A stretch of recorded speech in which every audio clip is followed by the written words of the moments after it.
আসসালামু আলাইকুম। Welcome to new lessons with মুরসালিন আহমেদ। তোমরা কেমন আছো সবাই? আশা করি অনেক ভালো আছো। মুরসালিন সিআই এর আজকের আয়োজনে তোমাদেরকে অভিনন্দন। আজকে আমি তোমাদের জন্য ইন্টারমিডিয়েটের আইসিটি চ্যাপ্টার 3 এর উপরে চমৎকার একটি ক্লাস নিয়ে এসেছি। তোমরা জানো আমি দীর্ঘদিন যাবৎ ইউটিউবে ক্লাস নিচ্ছি না, তবে ইনশাল্লাহ এখন থেকে নিয়মিত ক্লাস নেওয়ার চেষ্টা করব। আর তোমাদের জন্য অনেক বড় একটা সারপ্রাইজ আছে, সেটি হচ্ছে আমি এই আইসিটির উপরে ফুল একটা কোর্স চালু করব ইনশাল্লাহ আজকে থেকে। আজকে এটি আমাদের প্রথম ক্লাস হবে, আর এরপর থেকে আমি ইংরেজির উপর একটি ফুল কোর্স নিয়ে আসতেছি ইনশাল্লাহ। আল্লাহ যদি আমাকে সুস্থ রাখে আমি ইংরেজির উপরেও ফুল কোর্স নিব। তো চলো আমরা আমাদের আজকের ক্লাসটি শুরু করি। তোমরা জানো ইন্টারমিডিয়েট আইসিটি যে বইটা আছে সেটা হচ্ছে 1 অধ্যায় আর 2 অধ্যায়।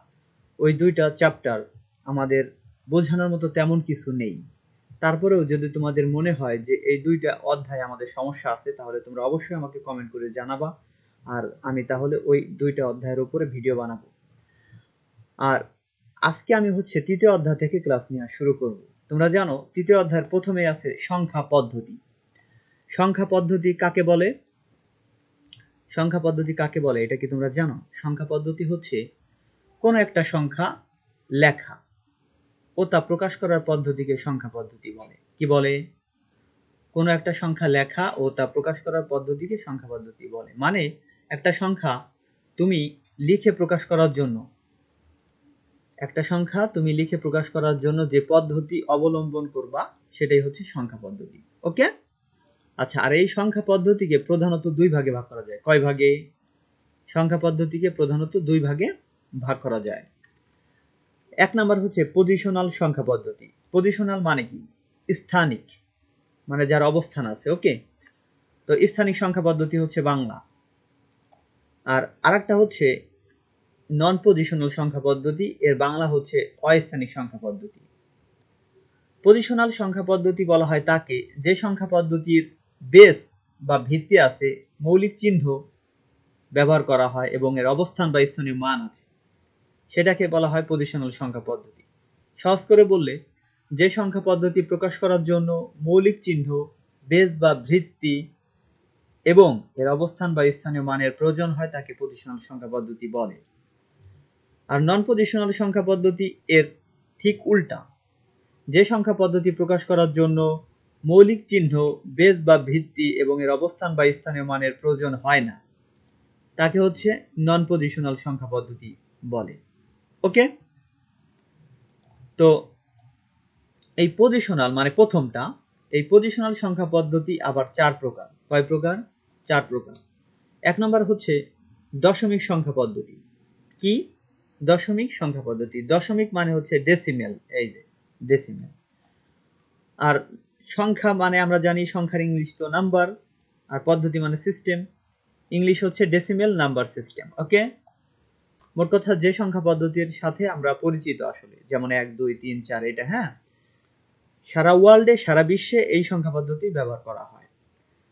আর 2 নম্বর হচ্ছে বাইনারি সংখ্যা পদ্ধতি। কি? বাইনারি সংখ্যা পদ্ধতি। 3 নম্বর হচ্ছে অক্টাল সংখ্যা পদ্ধতি। 4 নম্বর হচ্ছে হেক্সাডেসিমেল সংখ্যা পদ্ধতি। ঠিক আছে, তো আমরা আরেকবার একটু রিপিট করব প্রথম থেকে।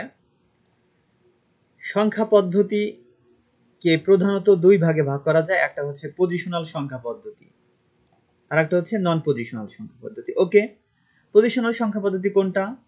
যে সংখ্যা পদ্ধতি প্রকাশ করার জন্য মৌলিক চিহ্ন, বেস বা ভিত্তি এবং এর অবস্থান বা স্থানীয় মানের প্রয়োজন হয় তাকে পজিশনাল সংখ্যা পদ্ধতি বলে। আর নন পজিশনাল কোনটা?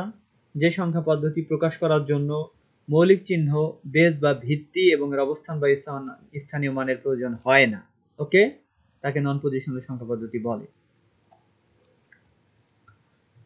তো এই পজিশনাল মানে এই যে এই পজিশনাল সংখ্যা পদ্ধতিকে আবার 4 ভাগে ভাগ করা যায়।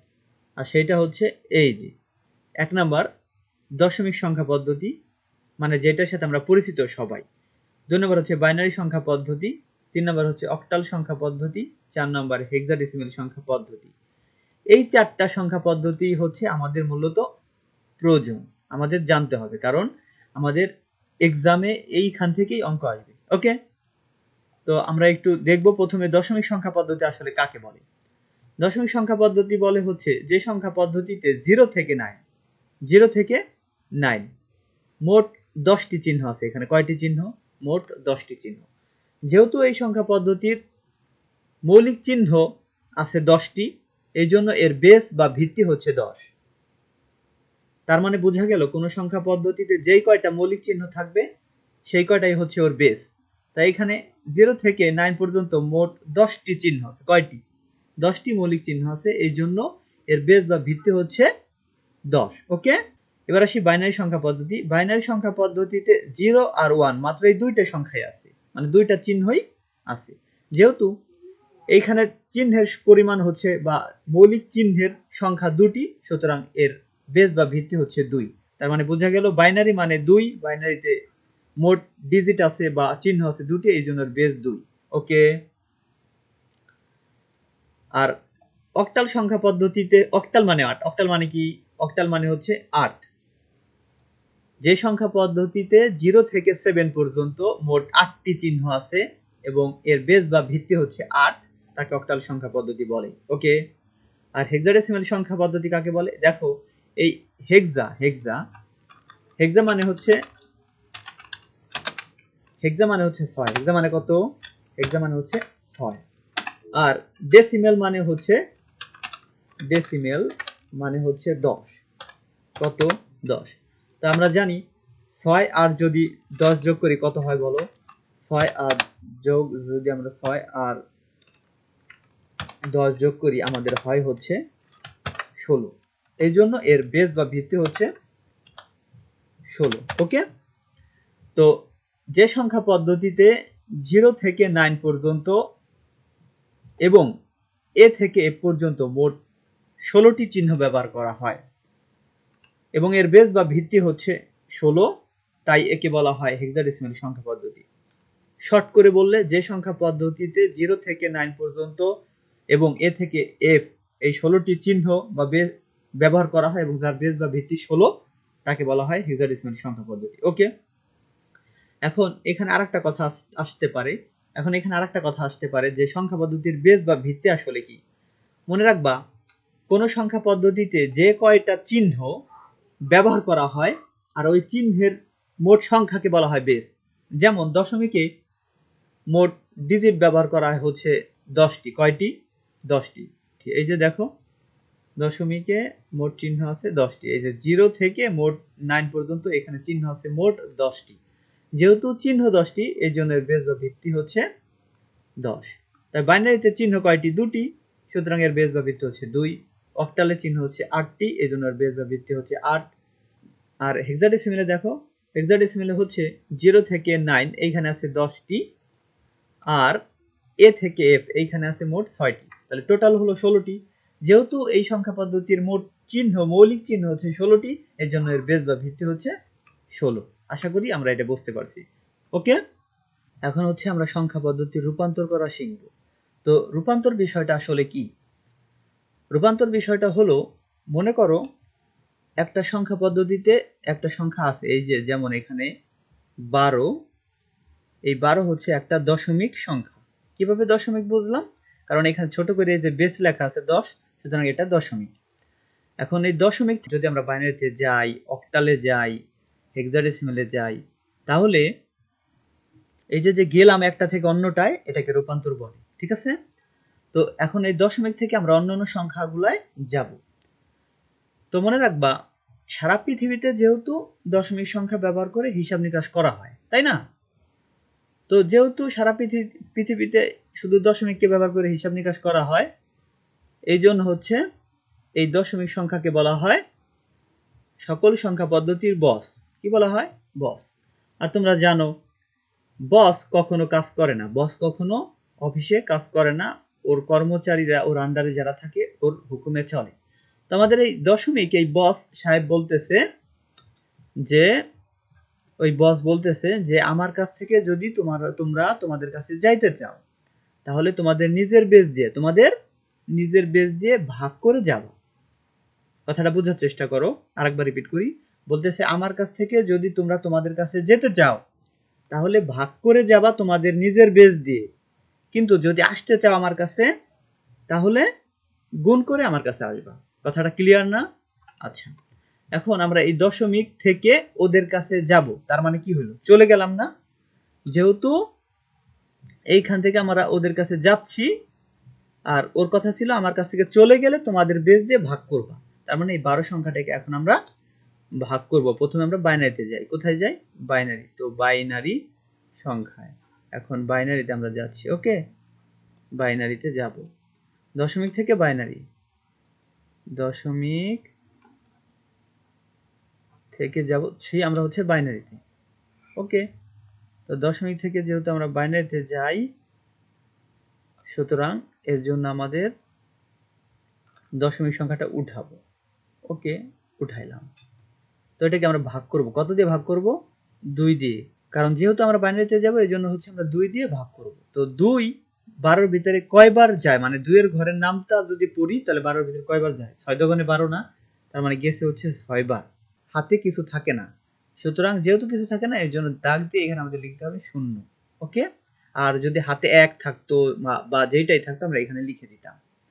তো এখানে হাতে কিছুই নাই এর জন্য আমরা হচ্ছে 0 দিয়ে দিচ্ছি। ওকে, মানে ভাগশেষ 0। এবার আসি, আবার 2 দিয়ে আমরা ভাগ করব। তো 2 6 এর ভিতরে কয়বার যায়? 3 বার যায়। 3 দোকানে 6, ভাগশেষ কিছু থাকে না, এবার কিছু থাকে না। আচ্ছা, তারপরে আবার আমরা 2 দিয়ে ভাগ করব। 2 দিয়ে যদি আবার ভাগ করি, 2 অক্ষে 2 আর 2 দোকানে 4 হয়ে যায়, কিন্তু আছে এখানে 3। তার 2 বার তো নেওয়া যাবে না, যাবে একবার, তার মানে 2 একবার গেছে। 3 এর ভিতরে হাতে থাকে 1, মানে ভাগশেষ 1 থাকে, কারণ 2 অক্ষে 2 আর কিন্তু এখানে আছে 3। তো হাতে 1 ছিল, ওই আগে যে আমরা লিখে দিলাম, মানে ভাগশেষ ছিল 1, ওই একটা আমরা দিয়ে দিছি। ওকে, তো এবার হচ্ছে আবার 2 দিয়ে ভাগ করব। এখন দেখো 2 দিয়ে কিন্তু 1 রে ভাগ করা যায় না, মানে 2 1 এর ভিতরে যায় না, একবারও যায় না, 0 বার ঠিকই যায়, কারণ 2 0 0। তাহলে এই জন্য 0 বার গেছে, যেহেতু 0 নিলাম। ভাগশেষ কিছুই থাকেনি, থাকে? অবশ্যই থাকে। কেন? এই যে একটা ভাগ আছে দেখো, 2 দিয়ে যদি আমরা 1 রে ভাগ করি, 2 ওর ভিতরে যায় না, যায় 0 বার, তাহলে 2 0 0। ওকে, আর বিয়োগ করলে থাকে 1, তার মানে গেছে 0 বার, এই জন্য আমরা 0 নিছি, আর ভাগশেষ থাকে কত? 1, ওই একই যে আমরা লিখে দিয়েছি। মোট কথা তোমরা মনে রাখবা, যদি এইখানে 1 আসে তাহলে ওই 1 এর ভিতরে যদি না যায় তাহলে আমরা এখানে 0 নিব, আর এইখানে যত এখানে থাকবে সেটা এখানে বসাই দেব। ওকে, মোট কথা এখানে 1 আছে যেহেতু, তো এই 1 আমরা এনে বসাই দিচ্ছি। ওকে, তো এই 12 কিন্তু একটা পূর্ণ সংখ্যা। কি সংখ্যা? পূর্ণ সংখ্যা। পূর্ণ সংখ্যা যদি হয়, পূর্ণ সংখ্যা হলে আমাদের নিচের দিক থেকে, এই যে এই নিচের দিক থেকে সংখ্যাগুলো নিতে হয়, নিচের দিক থেকে এইভাবে উপরের দিকে উঠে। ওকে, তো আমরা হচ্ছে নিচের দিক থেকে নিব। তো এখানে আমরা পাইছি হচ্ছে 1 1 0 0, মানে এই যে এইটা এইটা এইটা এইটা এইটা। ওকে, তো এইটা হচ্ছে আমরা পাইলাম। তো এটাই বাইনারি, মানে 12 এর বাইনারি মান হচ্ছে 12 ছিল দশমিকে, এখন এই দশমিক থেকে আমরা বাইনারি করার পর এটা পাইছি 1 1 0 0। ওকে, আশা করি মনে হয় এটা আমরা ক্লিয়ার সবাই। ঠিক তেমনি ভাবে এবার আমরা দশমিক থেকে অক্টালে যাব। তো অক্টালে যাওয়ার নিয়ম কি? আমরা জানি অক্টালে যাওয়ার জন্য একই সিস্টেম, একই পদ্ধতি। অক্টালেও আমরা এইভাবেই যাব। ওকে, তো আমরা যাই অক্টালে। দেখো অক্টালে যাব কোন জায়গা থেকে? দশমিক থেকে। ঠিক আছে, দশমিক থেকে যাব হচ্ছে অক্টাল। অক্টাল, ঠিক আছে, অক্টাল। তো দশমিক থেকে যদি আমরা অক্টালে যেতে চাই, ওই একই নিয়ম, আমরা 12 রে ভাগ করব হচ্ছে এবার 8 দিয়ে। কেন 8 দিয়ে ভাগ করব? কারণ এবার আমরা অক্টালে যাব। অক্টাল বেস কত? 8, এই জন্য 8 দিয়ে ওকে ভাগ করব। তাহলে 8 12 ভিতরে কয়বার যায় বলো? 8 অক্ষে 8 একবার যায়। 8 দ্বারা তো 16 হয়ে যায়, নেওয়া যাবে? 2 বার যাবে না, এই জন্য 8 অক্ষে 8 নিছি। এখন 12 এর ভিতরে আমরা 8 একবার গেছে, তো ভাগশেষ কত থাকে? 4, 4 এই যে লিখে দিছি। ওকে, আবার ভাগ করব আমরা। কেন? তো মনে রাখবা, এইখানে যতক্ষণ পর্যন্ত শূন্য না হবে ততক্ষণ পর্যন্ত আমাদের ভাগ করতেই হবে। তো একটা জিনিস লক্ষ্য করো, এই 8 কিন্তু 1 এর ভিতরে যায় না, যেহেতু যায় না তাহলে 0 বার ঠিকই যায়, ওই যে একটু আগে দেখাইছি। সুতরাং এই 8 ওর ভিতরে না যাওয়ার কারণে আমরা 0 নিছি, মানে 8 0 0 দাগ দিয়ে এই 1 এটা বসিয়ে দিছি। ওকে, তো এটার উত্তর কত পাইলাম আমরা? এটার উত্তর পাইছি হচ্ছে আমরা, এটা তো পূর্ণ সংখ্যা, পূর্ণ সংখ্যার জন্য ওই একই নিয়ম, পাবো হচ্ছে আমরা 1 আগে নিব পরে 4, 1 4। এটা আছে হচ্ছে অক্টাল। আশা করি বুঝতে পারছি আমরা সবাই, ঠিক আছে। এরপরে হেক্সাডেসিমাল করব ইনশাআল্লাহ আমরা। তো দশমিক থেকে আমি করব, দশমিক থেকে করব হচ্ছে হেক্সাডেসিমাল। ওকে, তো একটা বিষয়, লেখাগুলো কিন্তু বাঁকা হয়ে যাচ্ছে কেন? আমি হচ্ছে আমি হচ্ছে অনেক দিন পর পেন ট্যাব দিয়ে ক্লাস নিচ্ছি, আর পেন ট্যাবে ক্লাস নেওয়ার অভিজ্ঞতা আমার আগে ছিল না। এইটাই ফার্স্ট, এই জন্য হচ্ছে লেখাগুলো বাঁকা হয়ে যাচ্ছে। তোমরা কিছু মনে করবে না প্লিজ, আস্তে আস্তে এটা ঠিক হয়ে যাবে ইনশাল্লাহ। কারণ আমি আগে কখনো পেন ট্যাবে ক্লাস নেইনি, আমি সবসময় হোয়াইট বোর্ডে ক্লাস নিয়েছি। তো হেক্সাডেসিমেলে যাব আমরা, হেক্সাডেসিমেল। ওকে, হেক্সাডেসিমেল। এখন হচ্ছে আমরা হেক্সাডেসিমেলে যাব। ওকে, তো হেক্সাডেসিমেলে যাওয়ার জন্য একই নিয়ম, প্রথমে আমরা 12 কে ভাগ করব হচ্ছে 16 দিয়ে। এবার কত দিয়ে? 16। কেন? কারণ হেক্সাডেসিমেলের বেস হচ্ছে 16। তো একটা জিনিস লক্ষ্য করো, এখানে 16 হচ্ছে হেক্সাডেসিমেলের বেস। তো বেস দিয়ে আমাদের উচিত হচ্ছে এই 12 কে ভাগ করব। তো বেস তো বড়, 12 ছোট, তার মানে কি 16 12 ভিতরে যায় না। যেহেতু যায় না, আমরা জানি না গেলে 0, দাগ দিয়ে এইখানে যে থাকে তাকে নিয়ে নিতে হয়। তো এখানে আছে হচ্ছে 12, তো 12 বসাই দেব। আর এখানে তো প্রথমেই 0 চলে আসছে, আর তো ভাগ করার প্রয়োজন নাই, তাই না? তো এখন এটার উত্তর কত? এখানে 12 মানে হেক্সাডেসিমেলে একটা কিছু আছে, সেটার নাম হচ্ছে সি। নাম কি? সি। তো উত্তর হচ্ছে এইটা 12, এটা আছে দশমিকে। এখন এখান থেকে আমরা হেক্সাডেসিমেলে পাইছি হচ্ছে সি। কিভাবে সি হলো এটা একটু বোঝাই। দেখো, হেক্সাডেসিমেলের সংখ্যা আছে মোট এইগুলা, 0 1 2 3 4 ডট ডট দিয়ে 9 পর্যন্ত। এরপরে আছে এ থেকে এফ পর্যন্ত। তো মনে রাখবা, এই যে এই এর মান হচ্ছে হেক্সাডেসিমেলে, এই এর মান হচ্ছে 10, বি এর মান হচ্ছে 11, সি এর মান হচ্ছে 12, আর ডি এর মান হচ্ছে 13, ই এর মান হচ্ছে 14, আর এফ এর মান হচ্ছে 15। সুতরাং আমাদের এখানে বের হয়েছে হচ্ছে এই যে 12, আর 12 মানে সি, এই জন্য দেখো এই যে সি এর মান হচ্ছে 12। সুতরাং আমাদের অ্যান্সার কত হচ্ছে? এটা 12 দশমিকে ছিল, এখানে উত্তরে হেক্সাডেসিমাল করার পর সি বের হয়েছে, এটাই আমাদের অ্যান্সার।